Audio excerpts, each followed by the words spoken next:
You're listening to Answers for the Family with Alan Cardoza, right here on LA Talk Radio.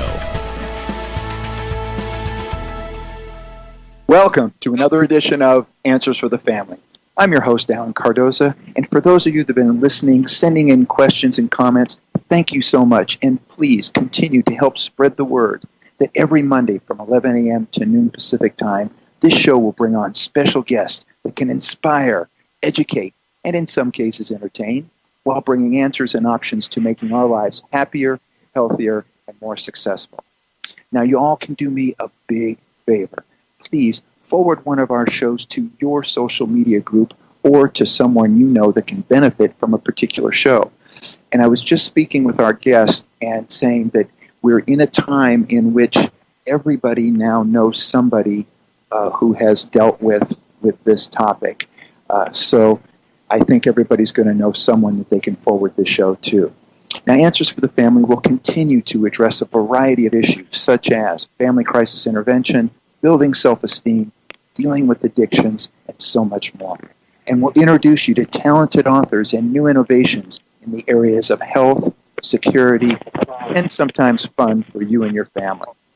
Now, today, we're going to be talking about cancer and the people who battle it every day. Our guest today, Dr. Stephen A. Curley, is the Oncology Institute Director and Chief of Surgical Oncology at Christus Trinity Mothers Francis Hospital in Tyler, Texas. As Professor and Chief of Surgical Oncology and Duncan Comprehensive Cancer Center Associate Director for Clinical Affairs at Baylor College of Medicine, he built a world-class multidisciplinary oncology program with significant national and international outreach and stature. He is currently doing the same with Christus Trinity while helping to grow their already impressive clinical trials program. His new book, In My Hands, is a collection of compassionate, insightful, and empowering stories of resilience, hope, and determination, drawn from Dr. Curley's years of patience. These real-life accounts from the front lines of the war against cancer offer important lessons learned from ordinary people about preparedness, courage, perseverance, and acceptance. Dr. Curley, welcome to Answers for the Family. Well, thank you very much for having me on the show. It's a pleasure to participate. Well, as I was going into your background, I realized it's probably something that is better shared by you than by me. So tell us a little bit about your background as a cancer surgeon and what you chose to specialize in. Well, I'll start from the last part there and go backwards. My specialty is cancers of the gastrointestinal system, particularly liver, pancreas, and colon and rectum, although I deal with cancers of all type of the intestine, stomach, small intestine, you name it. And I've been doing this for 28 years now. Finished my fellowship 28 years ago and have been working at taking care of patients with gastrointestinal malignancies all that time. I've also performed research on cancers of the liver and pancreas for the past 28 years because I'm always seeking new and better treatments for patients so we can try to improve their outcomes. And the final thing I'll add, and then I'll be quiet and answer questions, is people always ask what led you to become a cancer surgeon? Isn't that tough?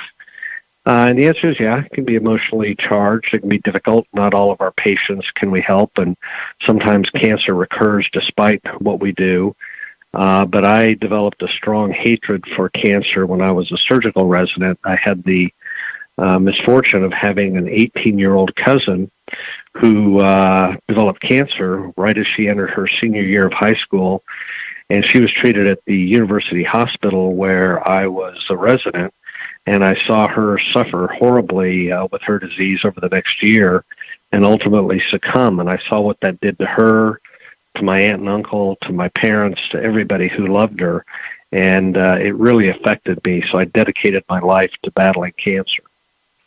Well, we certainly thank you for that. And as we spoke a little bit about before we went on the air, I come from a generation in which when somebody was diagnosed with cancer, that person, as well as any of us around them, considered it a death sentence. That was what we believed at that time. And although great strides, are being made, I know that the war on cancer it just rages on. So what are some of the changes you see that have helped us to get to this point where we now, most everyone I know, knows somebody who is a cancer survivor, something that probably 40 years ago we didn't use that term very often.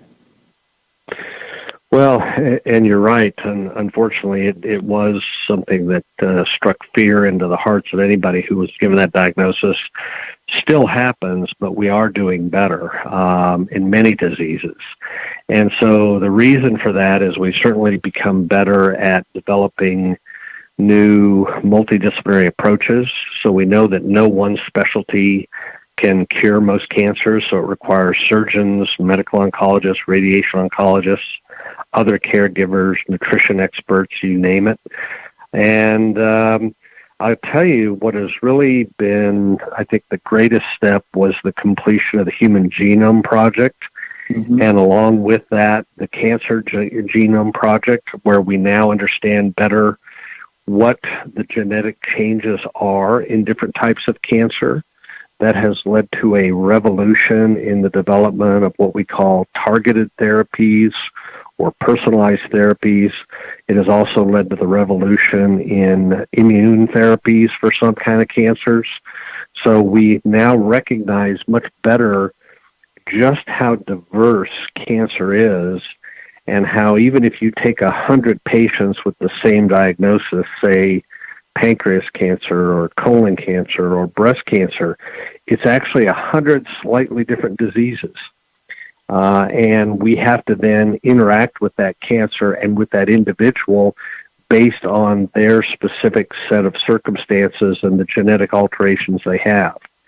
And so we have got more agents available to us, more drugs, more treatments, more options, and still a long way to progress and still many more avenues to explore. But that's why we're doing better in many cancers than we were 40 or 50 years ago.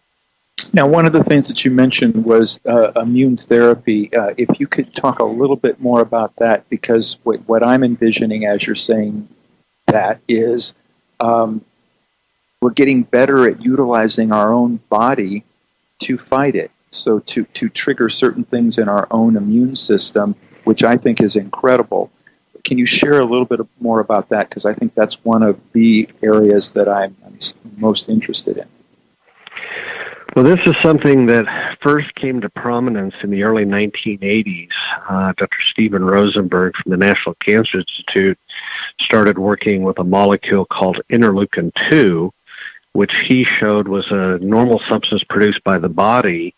And if you gave that to patients with skin cancer, melanoma, some of them would actually respond, and the body's immune system would help kill the cancer. Now, that was a very embryonic stage of immunotherapy. We quickly realized that particular compound alone wasn't even close to being enough. The immune system is a highly complex system. And the other thing that was found in the last decade was that cancer cells can evade the immune system literally by secreting molecules that block immune function. So one of the greatest strides forward was the development of drugs that we call checkpoint inhibitors, meaning they combat the cancer's ability to block the immune system from recognizing them.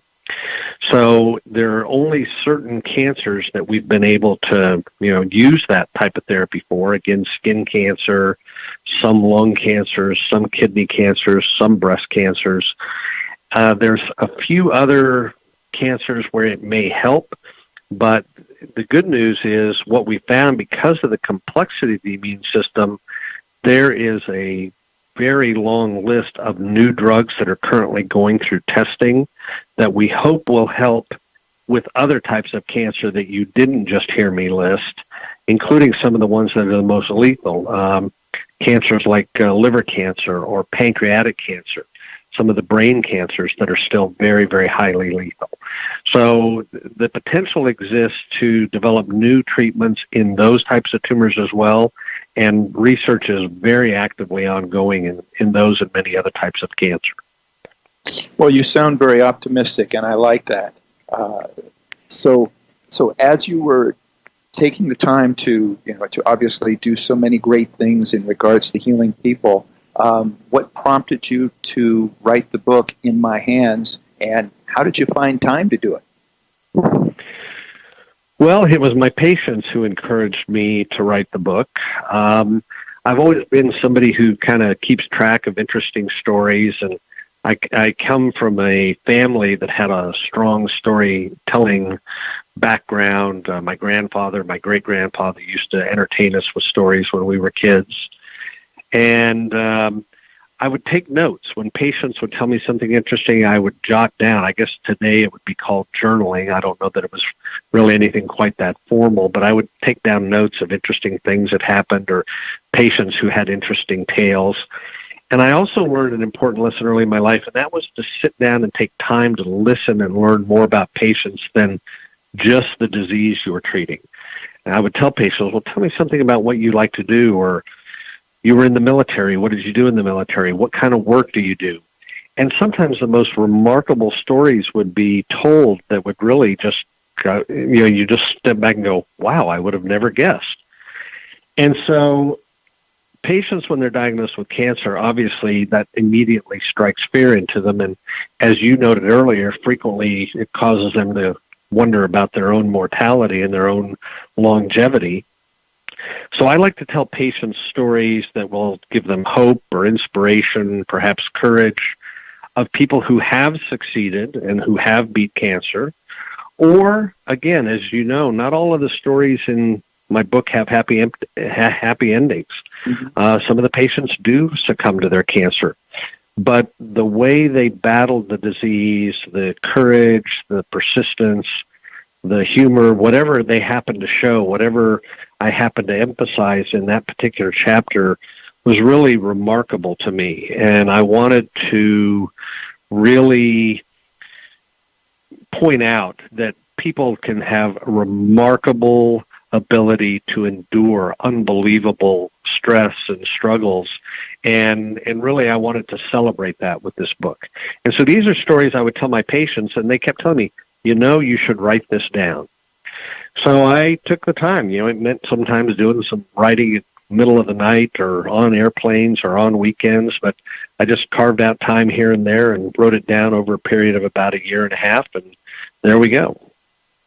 Well, I'm a firm believer that what we think about, it has such an incredible impact on everything that goes on with our body. So how much is hope a critical component of the treatment or care, where somebody has hope of continuing, or how are you able to bring that into the treatment so that they recognize the value of it?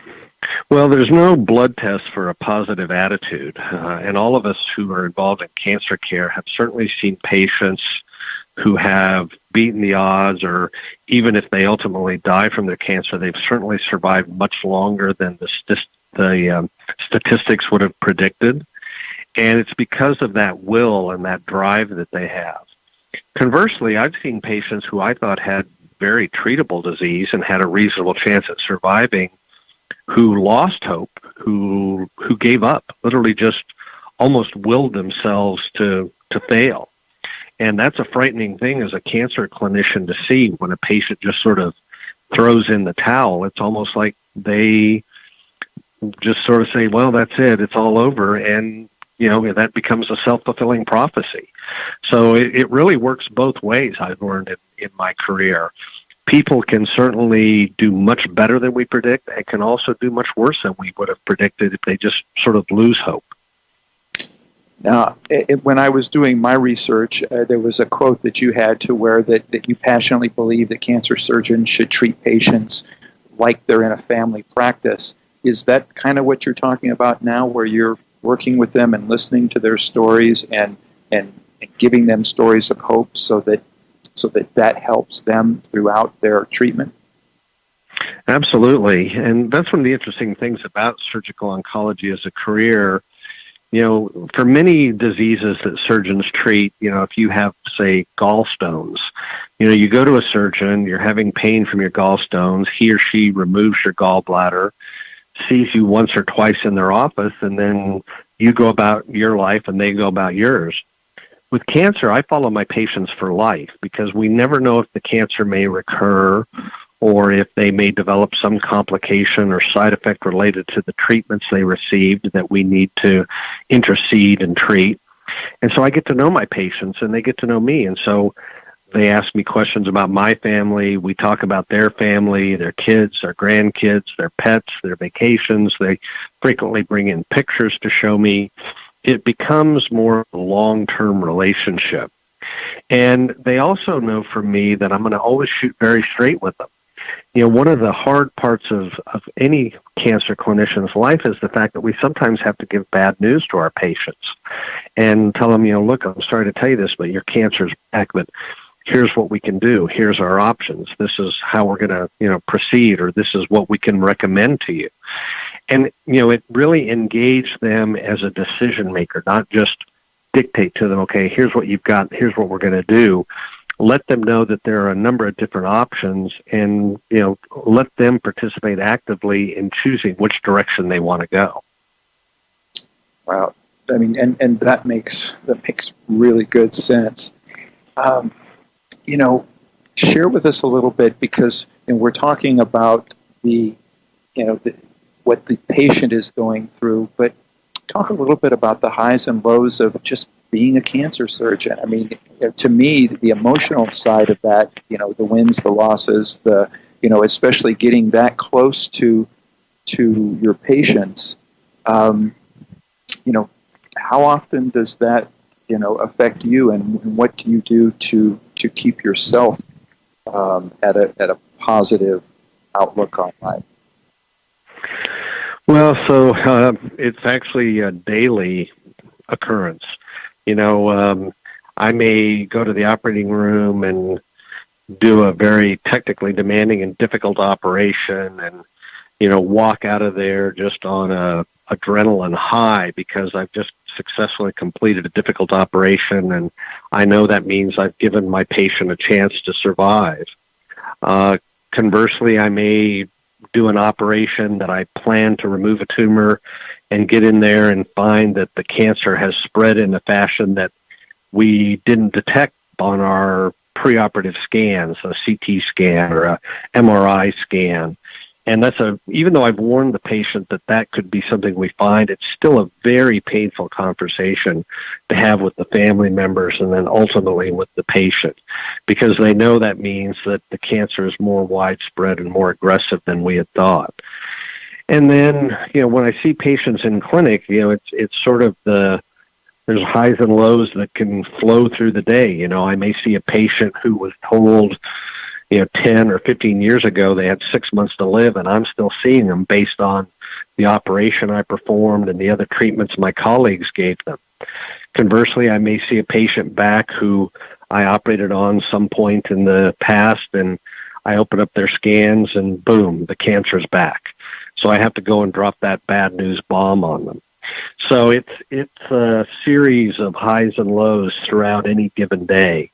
And the way I personally deal with that is through, fortunately I have people and colleagues and dear friends and my wife who I can talk to and share those moments with. And it's also through exercise. I used to train soccer teams when my kids were younger, and I refereed for many years.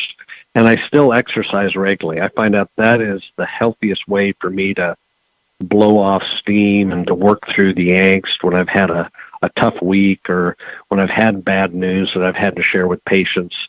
That's a healthy way for me to deal with those sorts of negative emotions and those hard tasks. And it's interesting that you brought up exercise. And I was just at a seminar this weekend, and we're talking about the value of exercise for people going through certain issues in their life.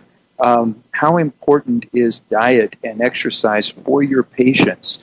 after you've gone in and you've removed what you can remove, and it appears as though things can be going okay, how important is it that they continue to exercise, and what do you recommend that they do from a diet standpoint, be it water or food, that might reduce the risk of this cancer coming back? Well, so nutrition and exercise is critical. All of us involved in cancer care have always kind of known that people who stayed active during treatment, even if they're having, say, severe fatigue as a side effect of the operation or from chemotherapy, people who push themselves just seem to do better. And there have been several studies over the past several years that have proven that, where they kind of looked at people's exercise level and realized that people who stayed active, and by active I mean even if that's just walking 30 to 45 minutes a day, actually have a better response to chemotherapy and to radiation therapy. They have fewer complications and side effects after a major cancer operation. And those who maintain good nutrition, that means they don't lose a lot of weight or they don't gain a lot of weight, and eat a healthy diet, once again, that supports immune function, that supports overall health. And those are things that can really help as an adjunct to the treatments we're providing, whether that be a major surgical procedure, during chemotherapy, during immunotherapy.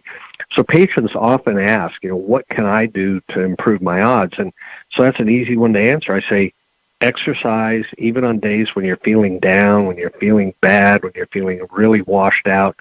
Push yourself, go out for a walk, go to the gym, do something to get your heart rate up. Make sure you're eating a good, healthy diet. Stay away from things that, we all know we should. We all know about the obesity epidemic in this country, the fact that people don't exercise the way we used to when we were kids. They don't go out and burn those calories. They don't eat healthy foods. And so that leads to other health problems.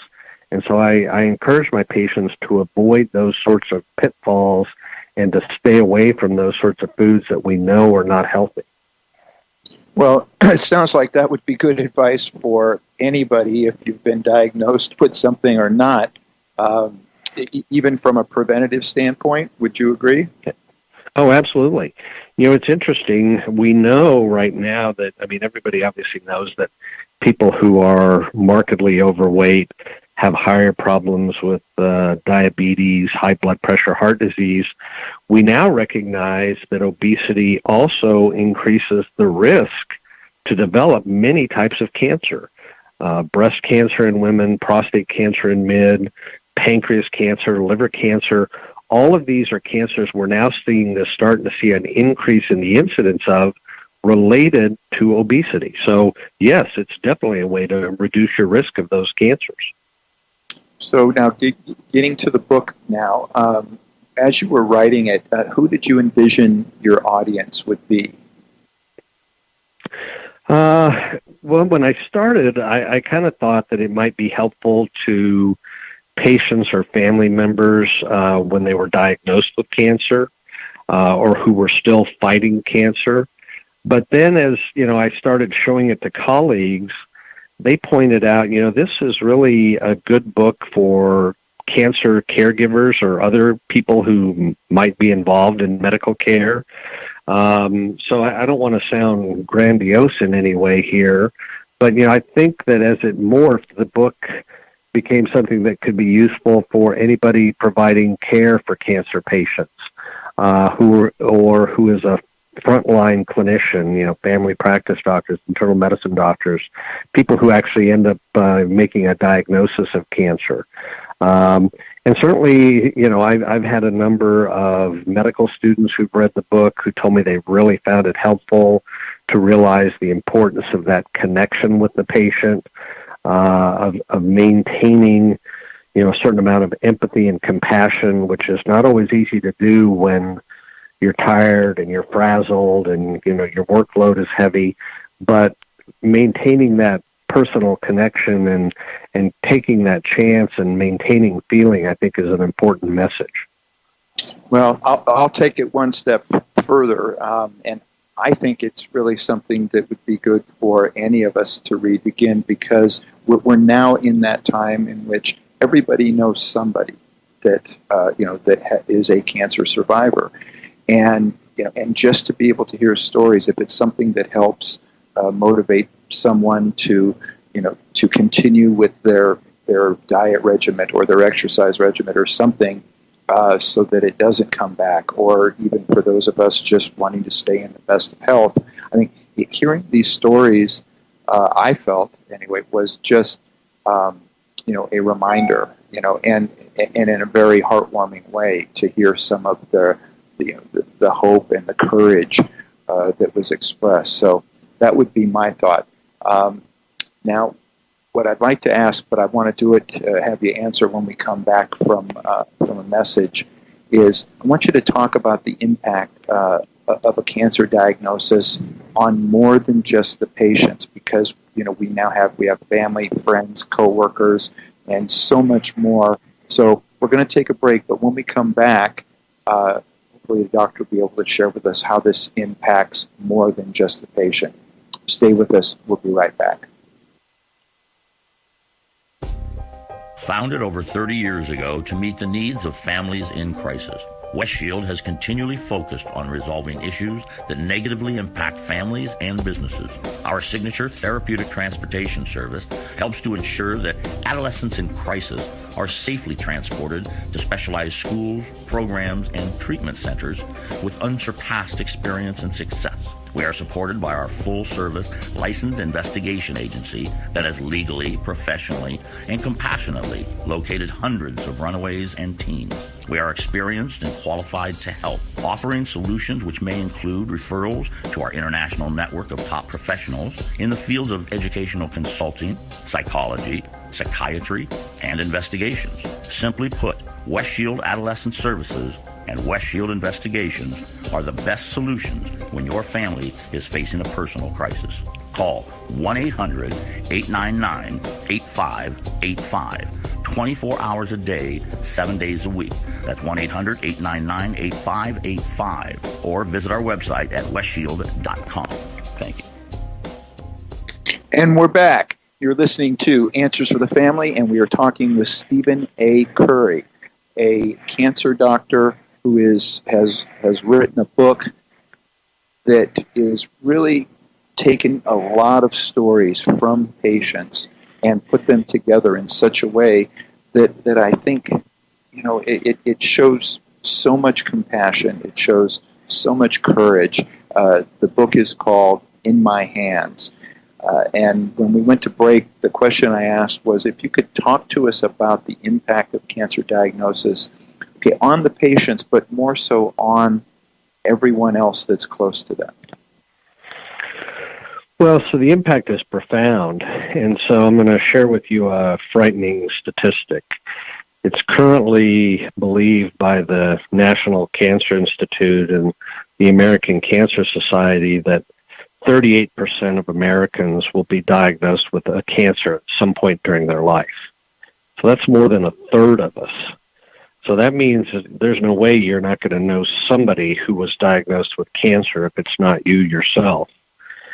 So a result of that is that if a family member, a spouse, a loved one is diagnosed with cancer, or a child, a parent, you're going to be affected. And because of that, you're suddenly going about your life and boom, cancer is diagnosed, and somebody that you work with, somebody you know, a family member. And so it disrupts your whole life because suddenly you have to think about, wow, how is this going to affect our family? How is this going to affect our workplace? How is this going, is this person going to survive this disease?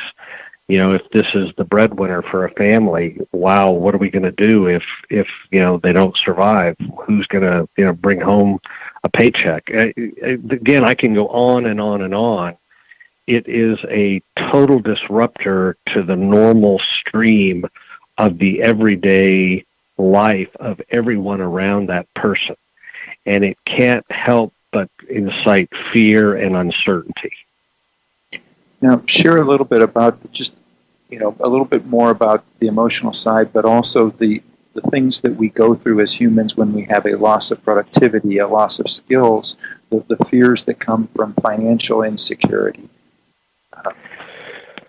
Well, and that is a huge one, and the other component of that is a diagnosis of cancer immediately inserts financial instability into the lives of many people. We may have insurance, but based on the insurance, it pays for only a portion of the care, and the cost of modern day cancer care can be truly incomprehensible. It can easily run into hundreds of thousands of dollars by the time you consider the cost of surgery and chemotherapy drugs. I spoke earlier about the fact that we're in an exciting time where new drugs are being developed.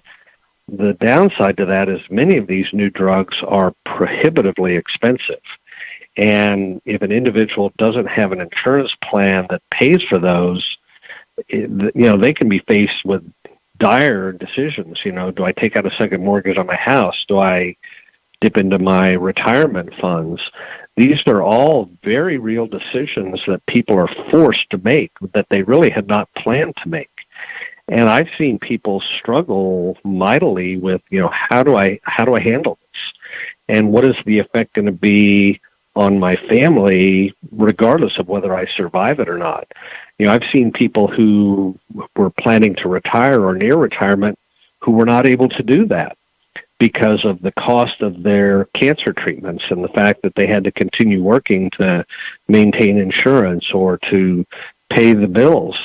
So it is something that I think is not talked about or considered enough, but the financial strain and burden this puts on patients and their families is just really incomprehensible. Well, we have a listener comment that is coming in that I think touches right to this point. This one reads, "My father passed with cancer several years ago. I do believe that his example in dealing with death was an inspiration for everyone who knew him. Unfortunately, there are so many families that have the opposite situation. I have 2 friends right now with cancer, and they are very depressed because their treatments are not working.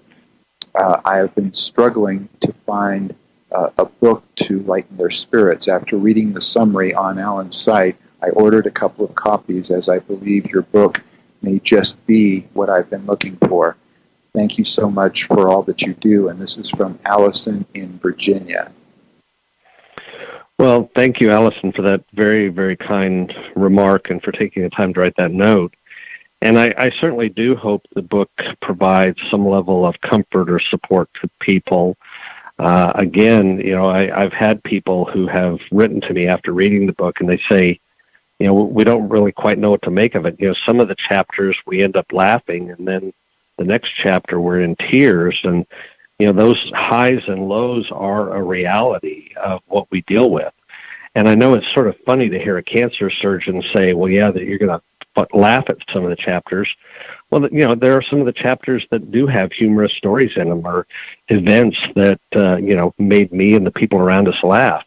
And I think that's an important part of what we do is providing, some support, honoring and respecting those people who are distressed and depressed at a diagnosis of cancer. And then other people, it's amazing the spirit they show, and they're upbeat and they're positive, and they'll come in and tell you their latest joke, and it's really remarkable to see that. And I respect whatever approach it takes for a person to get through the disease. And so the fact that she has friends who are feeling very depressed, that's a reality. The mental health part of a diagnosis of cancer is something that we must recognize and support, and that we must, ask the patient, how are you dealing with all of this? How are you doing? Are you getting enough sleep? Are you getting the rest you need? Are you eating well? And treat appropriately if they're not. We have another, this is a question coming in, and this one reads, as a psychotherapist in an area north of San Francisco, California. 6 years ago, our local hospital's oncology department approached me about assisting them with counseling cancer patients. What started as just another area of my work has become my passion, not only working with the cancer patients themselves, but also a group of us have set up service for their family members and their caregivers, the healthcare providers treating these patients. Hospice and end of life does a great job, but the ones in between are truly in need. We're looking forward to listening to your interview. We need more books like this that are not afraid to tackle this very difficult and sensitive topic. And this is from Barry W. in north of San Francisco. Well, again, a very poignant remark and very much appreciated. And I think something that's underemphasized, and this is something that is being talked about now more in the medical and caregiver field in general, which is burnout. It's a very real phenomenon. You know, we take great risks with our own mental well-being if we don't find healthy ways to deal with the pain and angst of a patient who is suffering. As family members, I've seen, you know, I will sometimes take a family member aside and I said, look, I don't mean to be invasive here, and I know that your loved one is my patient, but I'm going to tell you, I'm worried about you too, because you're here constantly, you don't seem to be eating well, you don't seem to be resting. And I think we can sometimes forget that everyone around the patient is affected. And so something like what Barry's talking about, I think, is a great service. You know, really interacting with everyone involved, the caregivers, the family members, friends, whoever it happens to be, because all of them are affected by that diagnosis.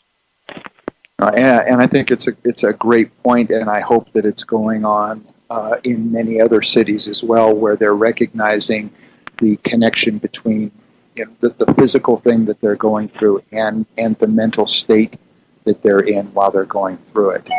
Now, I noticed in the book that you showed a wide variety of patients in your stories. You had young, you had old, you had rich, poor, religious, you had non-believers. Was that intentional? And if so, what was your thinking on this? Well, so cancer is promiscuous. Cancer doesn't care who you are. And so cancer can strike anybody. It doesn't matter how rich or important you are. Doesn't matter your socioeconomic status, your religious status, your sexual preferences, you know, name whatever you want to in terms of a group. So cancer is truly one of the most democratic of diseases. It will hit anybody. And so I think the reason I specifically chose to tell those stories is to point out that many of the topics that are currently dividing us in this country or around the world, in my mind, are somewhat nonsensical. And I don't mean to make a political statement out of this, but it's just, you know, it really points out the fact that cancer can really hit anybody. And so that we need to be mindful of that and be inclusive and not exclusive, and be welcoming rather than divisive. And so that's the approach I take with my patients. I really don't care what background they come from. I don't care if they're rich or poor, don't care the color of their skin, their religious persuasion, could care less. To me, they're a person frightened, battling a potentially lethal disease. I need to be focused on making their life easier, not harder. Well, that was so well said, and I couldn't agree more. And it was interesting, as you were saying that, the thought came to my mind that that cancer exploits, and then eventually its goal is to kill its own host. You know, it's. I think if people think about it that way, then maybe they will also understand that you know, that you can take that same analogy and put it in other things as well. It's certainly not good for you. Now, as those that listen to this show frequently, and I want to make sure that we have time to get this in, They know that I love to hear inspiring stories. Again, having had a chance to read some of them myself, I would love for you to share a couple of the stories that inspired you the most. Well, I get a lot of comments about the very first chapter in the book, and I guess I can claim that the gentleman that I wrote that story about is probably the one who I learned the greatest amount from early in my career. That chapter is called A Fishing Story, and I was within my first 6 months of being a young faculty member and having just trained many years and now taking care of patients. This gentleman came in to see me. He was a Baptist minister from Mississippi. He was very distressed and depressed because he had been told by his medical oncologist that because he had colon cancer that had metastasized to his liver, he probably had 6 months to live. And this minister's hobby was fishing. So the medical oncologist said, preacher, you should go get in some fishing. Well, this man and his family came to me, and I looked at his scans. I thought, wow, this is going to be a tough one, but I think I can surgically remove these tumors. So I went in and talked to him, and I told him I thought it was possible. And he brightened up right in front of my face and gave me a very eloquent speech about never denying somebody hope, and that, hope was important for any of us to survive this life in this world. So I did a difficult operation on him, and he recovered from it quite well. And the interesting part of the story is, you think being a minister, he would, practice some forgiveness. He had a little bit of a mean streak to him. He was a big, imposing man with a bass voice, and I could only imagine him, preaching from the pulpit, scaring the holy living daylights out of his parishioners. And after the 6-month period passed, where he had been told he would no longer be walking this earth, we got into a habit and a ritual where he would have me call his medical oncologist in Mississippi, and I'd hand the patient the phone, and he'd get on the phone and say, "Hello, doctor, it's me. You want to go fishing?" And, of course, that was a breach of decorum and professional courtesy on my part, and I'd get on the phone and apologize. And the medical oncologist, God bless him, to his credit, would say, I thank you for doing this. This is a great lesson. And it actually got to where when I would see the man, the medical oncologist would be looking forward to the call. And he said, I never tell patients how long I think they're going to live. I tell them, you're not a statistic. We'll do our best for you. We'll hope for the best. And that man lived 11 years after being told that he had a disease that would claim him within 6 months. And he died of a stroke. His cancer never came back. So that was an important lesson to me to, kind of ignore the probabilities and the statistics and always give every patient every chance you can. To be willing to push the envelope, to do difficult things, in my case as a surgeon, sometimes difficult and risky operations. And as a result, I've had some patients who, again, if you read the probabilities of their survival, they weren't great, but they lived for many, many more years than I would have ever predicted. So he's a great example of that, and he taught me, never deny someone hope, never give up, and to continue to be there and be present for patients, even when cancer has recurred and it's clear that they are going to succumb to the disease, to stand with them and support them in whatever way I can as a clinician. Well, speaking of hope, what are some of the changes you see in the future? So what can we all look forward to, and why? Well, we continue to get better at finding ways to screen and diagnose cancer. I've been involved in a number of research projects where we're trying to look at new blood tests, or we now realize, for example, that cancer cells can be detected in the blood early in many tumors. And so I'm participating right now in a project with colon cancer specifically, trying to see if we can find small fragments of DNA from cancer cells or actually circulating tumor cells to make a diagnosis earlier, to where we can intervene earlier. We clearly know that the earlier stage we diagnose a cancer at, the better the patient's probability at long-term survival. So there are many avenues of active research for just about any kind of cancer you can imagine, looking at trying to find ways to diagnose the cancer at earlier stages of disease. So I think that's one thing that we continue to make progress in, and that I'm hopeful will continue to lead to improved diagnosis of earlier stage disease. As I mentioned, I think we also have new treatments coming online that will be more and more patient-specific and will really look at what sort of behaviors or molecules or genetic abnormalities are present in any given individual's cancer, so that we can then give more specific agents that will, in many cases, not necessarily cure the patient. I think we need to get past that idea that anything less than a cure is success. I'll tell you what I tell my patients. I say, if you're diagnosed with diabetes, you will have diabetes the rest of your life. But if you control it, if you eat the right diet, if you take your medication, you keep your blood sugar under control, you can live a long and normal life. So that's the direction we're also going in cancer now, is if we can stop it, if we can control it for long periods of time and do it with drugs that aren't so noxious and awful that it affects the quality of somebody's life, that's a success.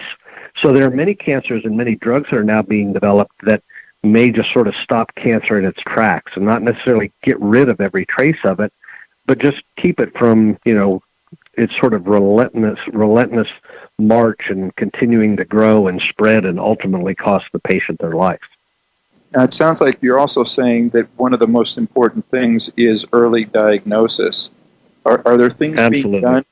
Are there things being done to where we're screening for it more frequently so that we can get early diagnosis?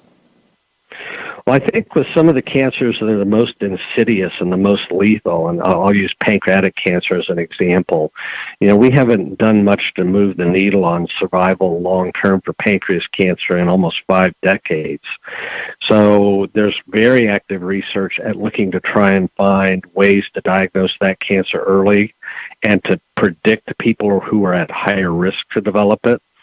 So that's the direction I think we need to be focusing on, is how do we find people who are at risk, and how do we make a diagnosis at an early stage where we can do something either surgically or with other novel treatments where we can really eradicate the cancer before it's spread. Because once that particular cancer has spread and metastasized to other organs, the treatments we have are not that great. Now, maybe we'll find some new treatments as well. That would obviously be, a lofty goal. Are we there yet? No. But again, there are people who are very actively working in that field. I was just looking. I wish that we had more time. For anybody out there, if you want to learn more, you can go to drstephencurley. And is that .blog? Is that correct? That is correct. Okay, so that's Dr. Stephen, that's Steven, Curley, CURLEY.blog. If you want to get more information, go to his blog, go out and pick up the book. Again, I think it's going to be helpful for literally anyone. So, Stephen, I just want to thank you and really acknowledge you for what you've done, not only just from the standpoint of extending these people's lives, but really putting something out there now that tells other people that they can have hope. And I think that that's going to have a domino effect throughout the future. So thank you for that. Well, thank you, and I appreciate your time, and it's really been an enjoyable experience. Thank you so much. You're very welcome. Now, for everybody else out there, as we get ready for next week, if you're someone who is not fulfilled in your job, or if you know someone who's not fulfilled in their job or is not fulfilling their needs, and I don't mean just monetarily, if so, please be sure to put us on your calendar and tune in next Monday when we discuss work that matters, creating a livelihood that reflects your core intention. I can't tell you how important I think it is that, if you have something that you do that you love. I mean, we just had, with Dr. Curley, we just had him on. He got involved in something, and it became a passion. And when it becomes a passion, it's not work anymore. So please listen and listen next week. And when you get a chance, please visit our archives of past interviews at answersforthefamily.com or subscribe to our show through iTunes, Stitcher, or YouTube. And if you like what you hear, please leave us a review. It will help us reach more people, and it's greatly appreciated. Next time you're on Facebook or Twitter, please remember to stop by our page, check out some of our latest posts, and if you like them, please like us and share it with others. This way, we can make a positive difference in the lives of others. So for everybody out there, be good human beings and be with us again next week on Answers for the Family.